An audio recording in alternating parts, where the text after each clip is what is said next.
नमस्तुभ्यम नमस्तुभ्यम नमाम्यहम् मम सहोदर आर्य राष्ट्र के रहने वाले मेरे हम उम्र भाइयों, आप सभी को मेरा नमस्कार है। स्वागत है आप सभी का अपने पसंदीदा प्रोग्राम नाड़ी वैद्य काया क्लब के अंदर। आज हम बात करते हैं शुगर, डायबिटीज़, प्रमेह। ये क्या है, क्यों होता है और इसका इलाज क्या है और इसकी पहचान क्या है।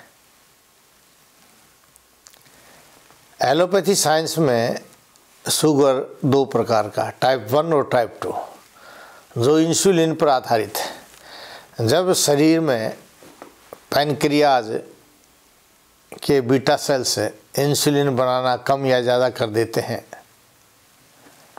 तो शुगर रोग पैदा हो जाता है एलोपैथी के अनुसार। आयुर्वेद में डायबिटीज़ को प्रमेह का एक भेद माना गया है।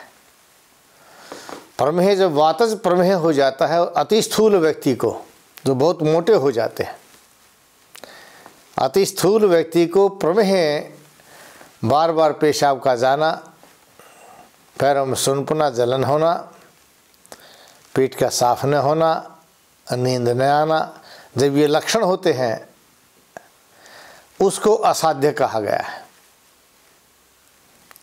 बाकी 20 प्रकार के इस प्रमेह में 19 प्रकार के प्रमेहों को आसानी से ठीक किया जा सकता है।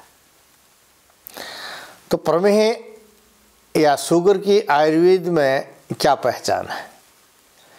तो प्रमेह की परिभाषा ही है प्रचुरम वारम वारम व मेहन मूत्र त्यागम करोति इति प्रमेह। जब शरीर में पेशाब बार बार और ज़्यादा जाने लग जाता है, शरीर में कमज़ोरी महसूस होती है, तो उसको प्रमेह कहते हैं। जब पेशाब के द्वारा शुक्र धातु यानी स्वपन दोष ज़्यादा होता है या पेशाब में धात जाती है, सफ़ेद सफ़ेद जाता है, चाहे वो महिला है चाहे पुरुष है, तो उसको शुक्रमेह कहा जाता है। और इस शुक्रमेह से नपुंसकता पैदा हो जाती है, जोश खत्म हो जाता है, नींद गायब हो जाती है, हाथ पैर सुन्न होने लग जाते हैं, शरीर गिरा गिरा थका थका रहने लग जाता है और गैस बनती है, काम करने की इच्छा नहीं होती और बाल भी झड़ने लग जाते हैं, त्वचा रूखी हो जाती है, नाखून जल्दी जल्दी बढ़ने लग जाते हैं, आँखों से दिखना कम हो जाता है, घुटने कमज़ोर हो जाते हैं। ये सभी शुक्रमेह के लक्षण हैं। क्योंकि शुक्रमेह जब शरीर में वीर्य धातु की कमी हो जाती है, और इस वीर्य को आयुर्वेद में बिंदु बोलते हैं। बिंदु धारणात जीवन, बिंदु अधारणात मृत्यु। जब शरीर में ये वीर्य ये शुक्र धातु प्रबल होती है, तब तक शरीर में जोश रहता है, काम करने की इच्छा रहती है, शरीर थकता नहीं है। और जब ये बिंदु यानी शुक्र यानी वीर्य जब कम हो जाता है तो शरीर थका थका रहता है, काम करने की इच्छा नहीं होती। यही आज के सभी रोगों का मूल कारण है। बहुत से रोगी कहते हैं जी गर्मी कैसे बढ़ गई, थकावट कैसे आ गई, आंतें कैसे कमज़ोर हो गई, नसें कैसे सिकुड़ गई।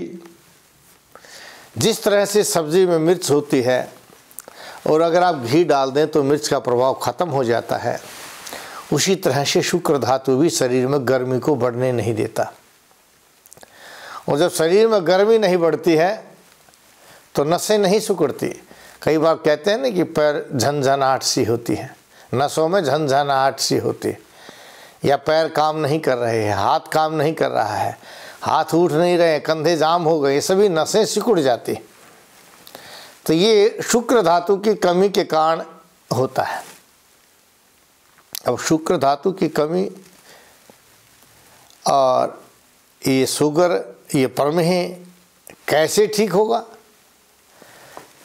शुक्र या प्रमेह को या वीर्य की कमी को दूर करने के लिए हमें क्या करना चाहिए? आयुर्वेद कहता है रसात रक्तम ततो मांसम मांसान मेदस ततो अस्थि अस्त्र मज्जा मज्जात शुक्रम शुक्रात गर्भम पर जाते। जो खाते हैं उसका रस बनता है, रस से रक्त बनता है, रक्त से मांस मेद अस्थि मज्जा और फिर शुक्र धातु का निर्माण होता है।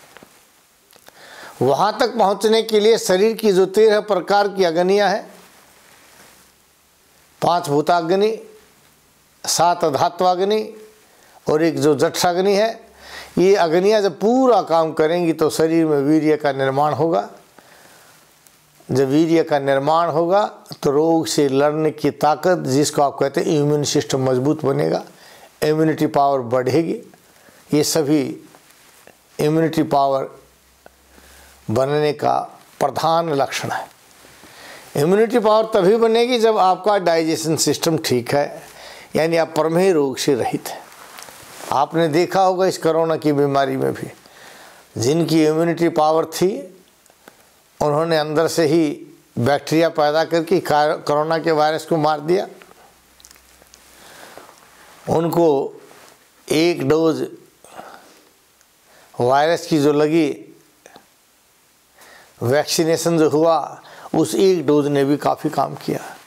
जिसमें इम्यूनिटी पावर थी, दूसरी डोज लग गई तो बिल्कुल सुरक्षित हो गए। और कई ऐसे नौजवान भी थे जिनकी इम्यूनिटी पावर अच्छी थी, वहाँ इसका प्रभाव ही नहीं हुआ।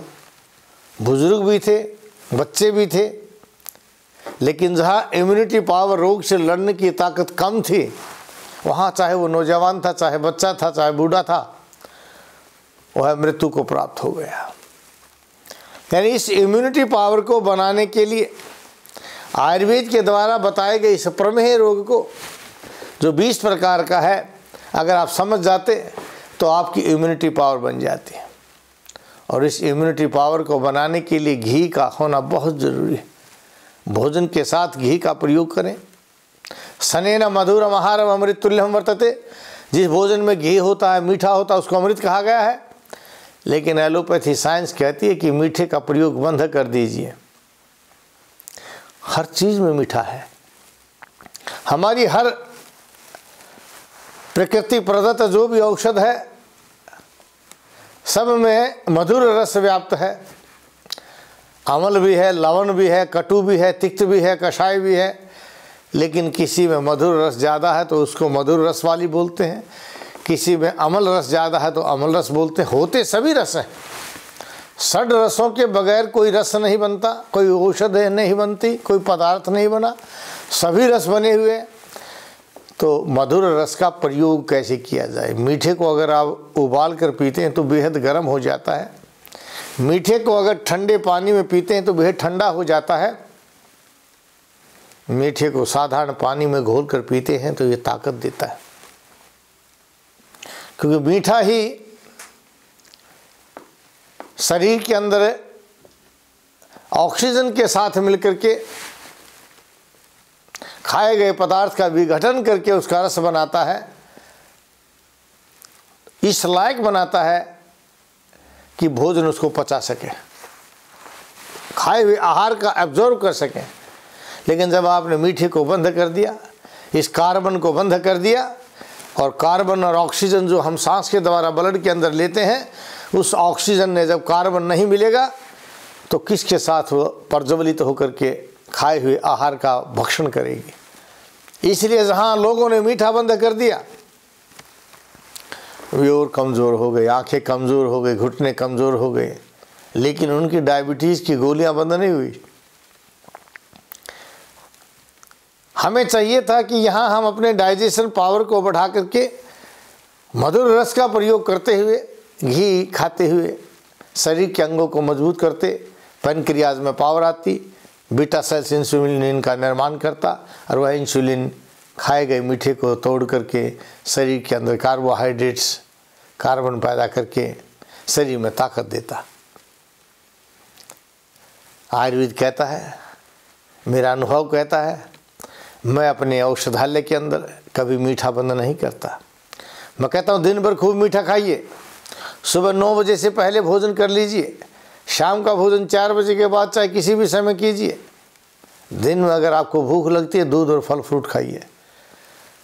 ड्राई फ्रूट खाना चाहते हैं तो दोपहर में प्रयोग कीजिए, लेकिन जो लोग सुबह सुबह ड्राई फ्रूट खाते हैं, सुबह सुबह फल खाते हैं, दूध पीते हैं, गर्म पानी पीते हैं, उनको आज नहीं कल अवश्य प्रमेह रोग हो जाएगा, शुगर बन जाएगा। हमें इन चीज़ों को दोपहर में प्रयोग करना चाहिए। चाय और कॉफ़ी बिल्कुल बंद कर दीजिए। चाय और कॉफ़ी पीने से भी डायबिटीज़ बनती है, एसिड बनता है। बहुत से लोग कहते हैं चाय के बगैर तो जिया ही नहीं जाएगा, क्योंकि आप एडिक्ट हो चुके हैं। जिस तरह से नशे करने वाला व्यक्ति अगर वो शराब पीता है तो अगर शराब नहीं मिलती तो शरीर में दर्द होने लग जाता है, हाथ पैर कांपने लग जाते हैं। किसी भी नशे को, चाहे वो अफीम का नशा है, स्मैक का नशा है, या कोई भी जो नशा वे करते हैं, अगर वो नशा उनको नहीं मिलता तो शरीर टूट जाता है, दर्द होने लग जाता है, हाथ पैर कांपने लग जाते हैं, उत्साहहीन हो जाता है, घबरा जाता है और डरता हुआ फिर वो नशे को प्रयोग करता है। लेकिन हम ऐसे रोगियों को भी घी खिला करके, पेट को साफ करके, उसके अंगों को मजबूत करके शरीर के अंदर एक एनर्जी पैदा करते हैं, जिससे उसकी नशे की इच्छा नहीं करती। एडिक्टेशन ख़त्म हो जाता है। शुगर की दवाई खाने की आवश्यकता नहीं पड़ती, उसको इंसुलिन के इंजेक्शन लगवाने की आवश्यकता नहीं पड़ती, क्योंकि अंदर से ही इंसुलिन पैदा करते हैं। और एक बार अंदर से पैनक्रियाज ने इंसुलिन बनाना शुरू कर दिया, मात्र परहेज से रहिए, आपको ये डायबिटीज़, ये प्रमेह रोग सदा के लिए ठीक हो जाएगा। प्रमेह रोग के लिए अगर आपके अंदर मीठा ज़्यादा आता है, चाहे वो पेशाब में चाहे ब्लड में, तो आप सुबह सुबह 2 नीम के पत्ते, 2 अमरूद के पत्ते और 2 शीशम के पत्ते खाली पेट खा लीजिए। भोजन को कम कर दीजिए, सलाद अच्छा प्रयोग कीजिए, आपका डायबिटीज़ ठीक हो जाएगा। जो लोग डायबिटीज़ को ठीक करने के लिए कड़वी चीज़ों का प्रयोग करते हैं, बहुत से लोग मेथी का, करेले का, एलोवेरा का प्रयोग करते हैं।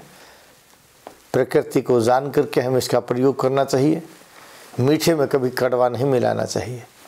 हमें अंदर से ठीक करने की पावर को पैदा करना होगा, इम्यूनिटी पावर को पैदा करना होगा, रोग से लड़ने की पावर को पैदा करना होगा, रोग प्रतिरोधक अक्षमता को पैदा करना होगा।